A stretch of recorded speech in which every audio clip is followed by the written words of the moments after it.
Yeah. Get that shit. All right. You know what it is. You inTUNE with inTUNE Radio. Myself, the short one. We got Dizzy D. Hey. And let's jump in it.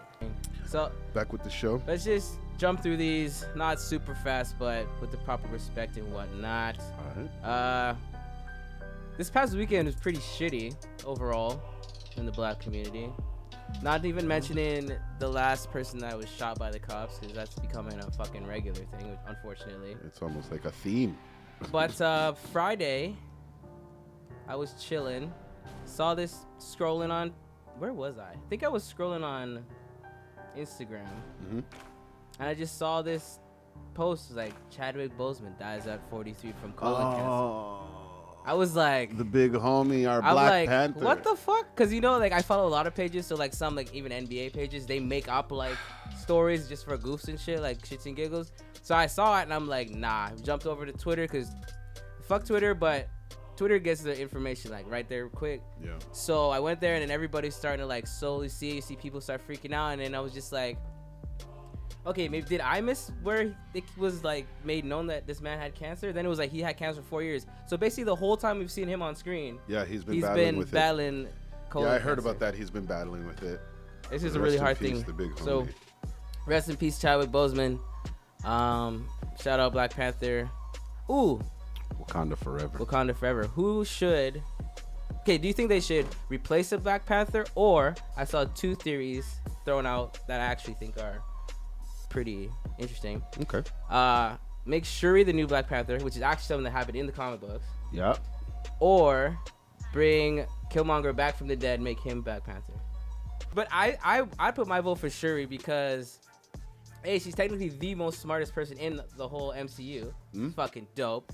And I don't even seeing her wear her little Blastoise-y thingies and fighting and shit. Like, that'd be cool. And also, that would give something great for someone like my daughter to look up to. So fuck it. My vote's Shuri, and she's dope. All right. Well, what's your vote out there, you guys? Hit us up and let us know. inTUNE.tv on your Instagram. Right. Tell them where we are right now. So for later. So once you watch this and then we come up again, you can watch us for real live. Yeah. So if you guys want to watch the show live, all you got to do is go to inTUNE.tv and Twitch. Twitch / or whatever it is, but it's inTUNE TV. You look up inTUNE TV, you will find us, and we will be here talking all of our great stuff. Chibbity chat. Add us up on Instagram, inTUNE.tv. Yeah, and just follow the wave. Follow the wave. We got Stimulant J coming in next week. Stim J. It's going to be an amazing show. He's coming to DJ at the end. And the two of us, this whole month is going to be packed up with some great guests. So we're going to be back. Yeah. We're coming back with a vengeance. Coming back with a vengeance, people. And if you are watching right now, we're live. We're on Twitch and Facebook Live right now, like right this very second. Right now. We're just bringing it back. Forward to this winter. Before we get into some of the shit, 'cause I have some shit, like some goofy shit to get into. I also want to say RIP to John Thompson. Yeah. That's true. If you know anything about basketball, the name John Thompson just rings out. He was the coach for Georgetown since the 70s. Wow. I didn't even realize it was that far, but this guy was since the 70s, yo. And he was so dope that he basically made people think that Georgetown University in Washington was a black university. And it wasn't. Just their team was. But it was just that cool. They shout out to AI, Alonzo Mourning. Bruh, just one little anecdote about how fucking cool, how dope John Thompson was. So Alonzo Mourning came to the team, right? He had an issue with, at that time, the biggest drug dealer in Washington State, or city, sorry. So Alonzo Mourning couldn't focus and all that shit, and there was some issues, major street issues. John Thompson called the drug dealer into his office and was like, "You gonna leave Alonzo alone?" And he did. Wow. That's like, that is the type of like OG old shit that you see like older men do, or like, you know, when they talk and they say in a certain tone, you're like, all right, I ain't got nothing to say. Like, I know my P's and Q's. I was raised right. Wow. Yeah. So RIP John Thompson. Shit, another RIP just quickly, Cliff Robinson. He wasn't the most, what do you call it? He wasn't the most like noted famous. person, yeah. Didn't have the most notoriety in the NBA. But I wanted to shout him out because, as far as I know, he was one of the first known black man to start his own like cannabis stuff. He was doing this before it was legal. Really? He has his own stuff called Uncle Spliffy.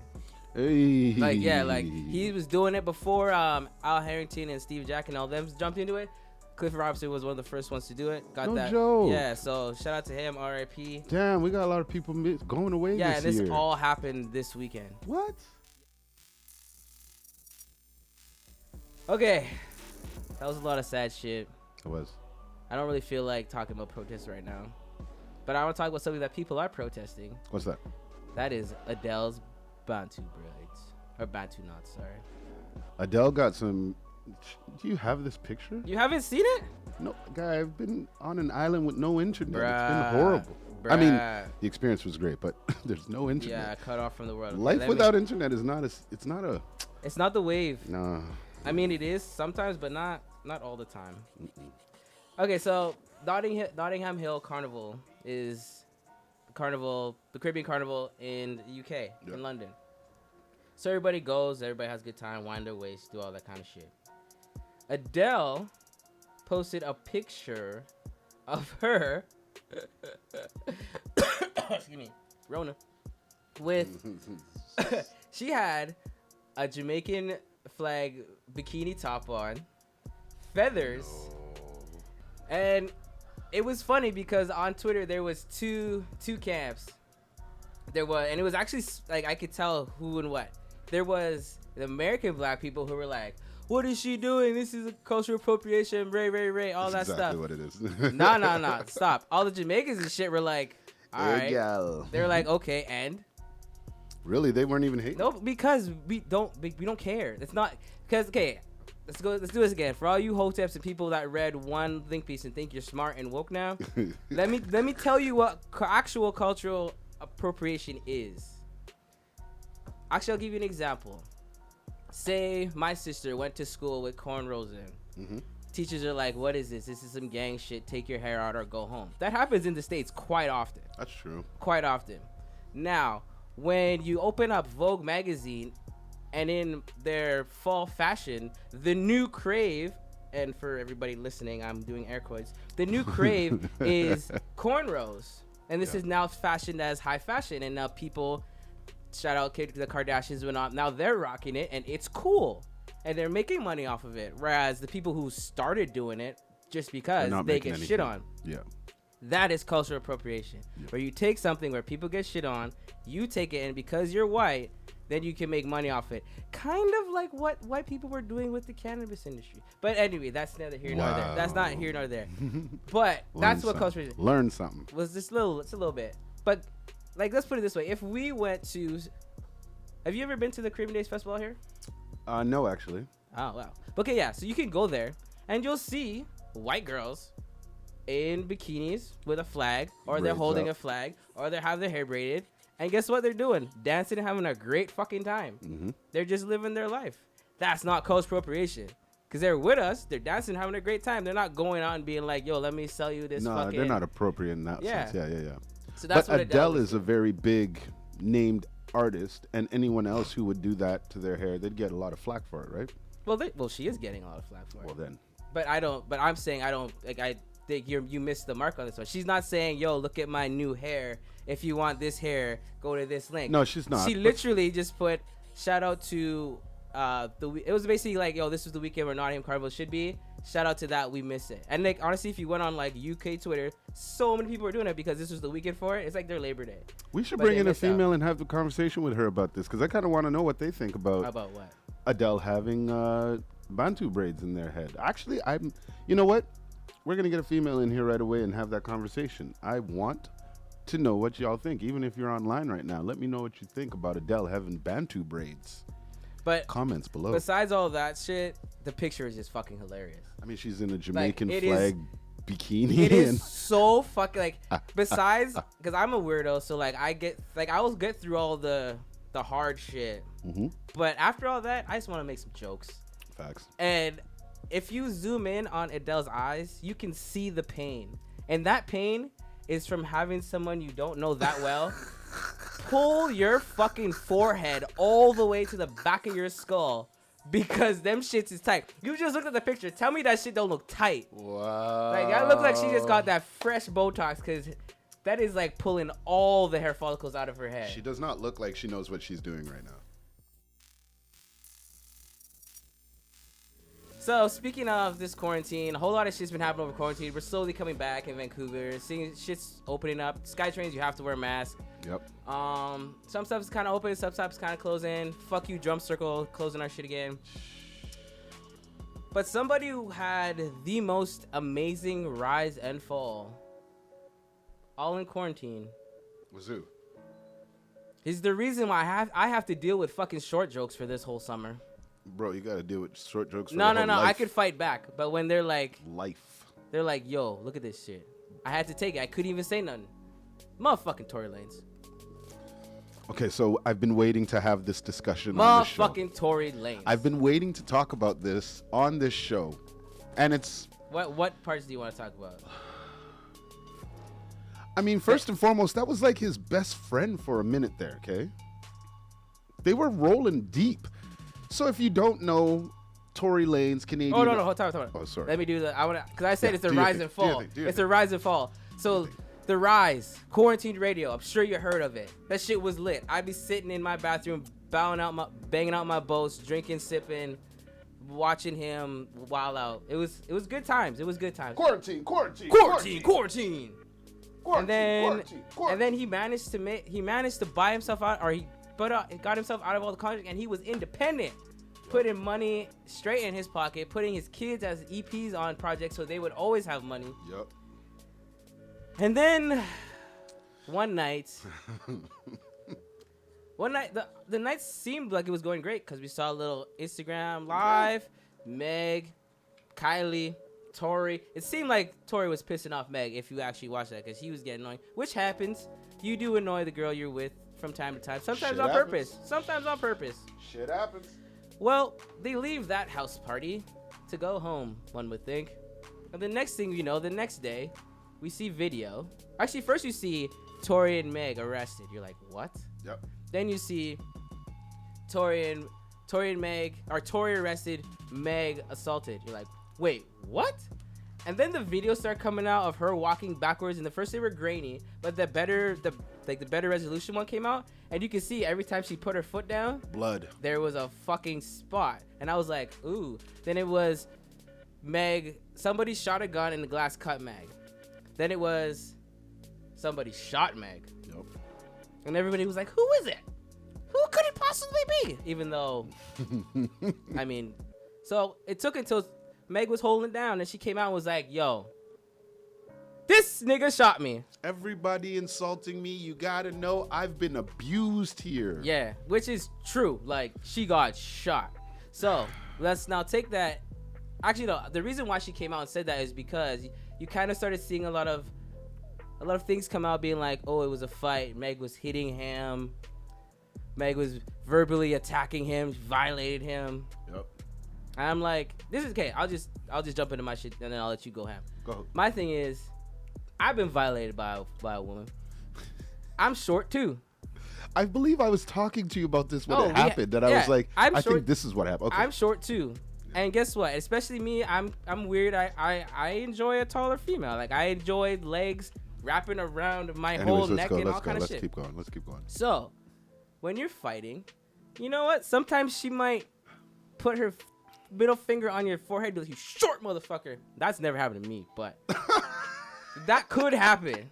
It's never happened to me. It's never happened. Yo, bro, has it ever happened to you? Actually, no, because I would lose my fucking mind. But I can understand a fight. What I've learned as growing up, I learned when you get into a verbal argument with your shorty, just walk away.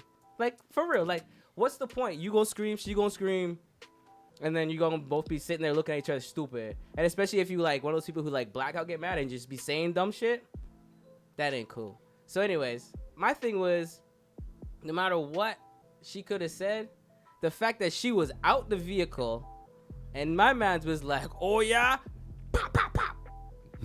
I got no time for that shit. That is wild. That is wildness in my head. Fuck Tory Lanez. There's no defense on Tory. Tory messed up. Tory's time is over. Thank you very much, Tory. The music was great. It was. You know, it's just like R. Kelly's situation and what he did. All that. Can you listen to Tory's music? Nope. Can you listen to R. Kelly music? Time out. It's different. R. Kelly's, the magnitude of R. Kelly is multitudes bigger than Tory Lanez. Tory Lanez was hot for a few summers. R. Kelly has a generation. There's a difference. There's levels to this. Yeah, I guess so. R. Kelly made I Believe I Can Fly. What did Tory, what's the closest thing to that? All I want to do is go out trapping with the shooters. I'm going to stick with I Believe I Can Fly. And also, I'm not going into fucking comparison shopping with fuck niggas. I'm not doing that. Yeah, true say. I'm sorry. I'm sorry for even going there. It's whatever. Tory, your time's done. Done. We're sorry. I don't even know if I could even replay, like go back to it. Like even if he came back out again, everything's seckle. I don't think you pulled a gun out on a female. It's over, my dude. You've been deleted. Canceled. You know what's mad funny? Like kind of the weekend after this. Oh, watch this. Watch this link up right here. Oh. I think the weekend after Meg came out and actually named Tory, I was watching one of the NBA games, and they were playing that Jack Harlow song with Tory Lanez verse on it. Yeah. And they were playing that part. Tory Lanez came on, and I was watching one of the feeds that just stays on the game, like when they're timeout. All the players were like, wow, like why they're are like, they wow. playing this? And then it got to like maybe half a bar, and then it switched. The song switched, and everybody started laughing. And I was just like, they know.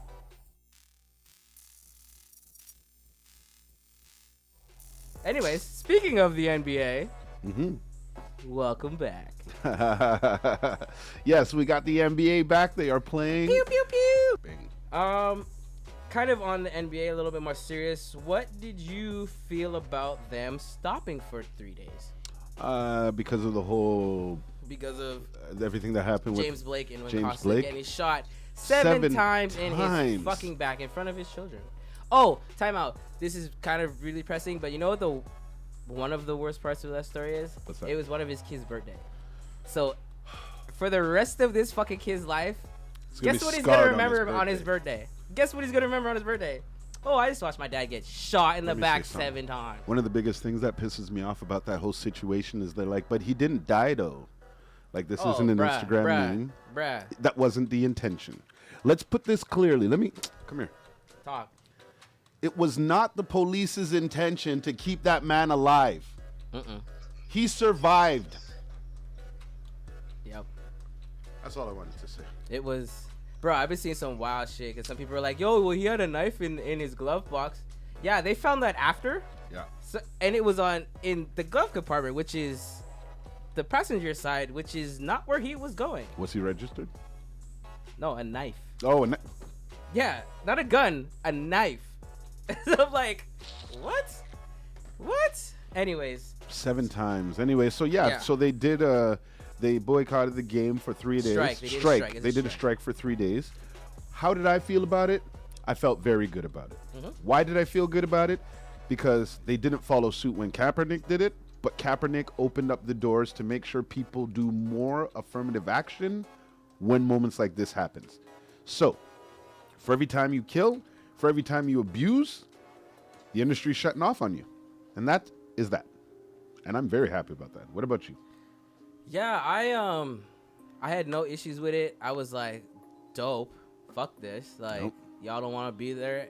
And like people are like, oh, they're fine. They're millionaires. They're chilling. Bruh, they've been away from their families for like months by the time. And it's one thing where you go on like, okay, this is actually a funny thing. You know when teams go on like long road trips? You know the announcers make it seem like such a fucking hassle. Like, oh my God, there was a 7-game road trip, blah, blah, blah. On that road trip, they're not in quarantine. They can go out to any club they want. They can see any hoe they want. They can do stuff. And then they're usually going to end up back at the crib with their family later. But in the bubble, their families just got there now. Have you been watching? I've come over to your house and fallen asleep watching games. Absolutely. So who do you think is going? You know what? I've been giving my props to Toronto, man. Toronto's looking so good. Like, you can't say that anymore. Man, they pissed me off, man. They lost again. Now they're down 2-0. Yeah. Come on. Making us look stupid. No, but that's what they do. They come back. They got heart. They got heart. They got heart. Anyways, another team that's really everybody's looking at. We already know the Los Angeles Lakers. They're looking good now. They're looking fantastic. You know what's real? And I know people will say this out there. LeBron James has been looking like he's not his normal self. You know when he does a big dunk and the crowd goes crazy and he's just amped to do it again, or the rest of the team is amped to do it again? That's not there no more. You said something very important that you probably didn't even notice. Get the crowd crazy. What crowd is there? There is no more crowd in the NBA. And this is something I want people to understand, because I saw a lot of these people are like, oh, having a crowd there shouldn't matter. These same people who are always like, oh, the fans are the most important, blah, blah, blah. Okay. Besides all that shit, LeBron James has been famous since grade 9, grade 10. Like, honestly. That's facts. Like, his high school games, they had to go to colleges and they'd sell them out. Yep. So since the age of 15, which is wild. His son's doing it. Like, when I was 15, I had to go to the bathroom and puke before every game just because, like, my nerves. I couldn't imagine if I had to go in a stadium with, like, 10,000 people. That's wildness. Wow. But, so, yeah, he's been doing that, and now he's 35. So that's 20 years of when you go into an arena, A, they're there to see you. Yep. B, if anybody who's been on stage in any type of fashion, having people cheer for you or, like, show you any type of adoration. So when LeBron's like, yeah, it's hard for me to get up for these games. Yeah, because it's an open gym. And the first few games, especially if you're watching the seeding games, if you ever seen, like, Chris Brinkley, like the trainer from New York, when they would have, like, open runs, that's honestly how LeBron looked when he was playing. Like, it almost takes having a huge crowd around to get some of them into the game. And then you see some of, like, the bench players, they're like, oh, shit, it's just a run. And they'd be out here just playing. Like fucking TJ Warren coming out here with 50, 40, 40. Anyways, but yeah, this first show. Next show, we got Stimma J coming through. It'll be our real official show with guests and stuff. inTUNE Radio. inTUNE Radio, each and every Tuesday right here. Myself, the short one. We got Dizzy D. Hey. This is Squad. Talk to y'all next week. inTUNE.tv. Go watch us.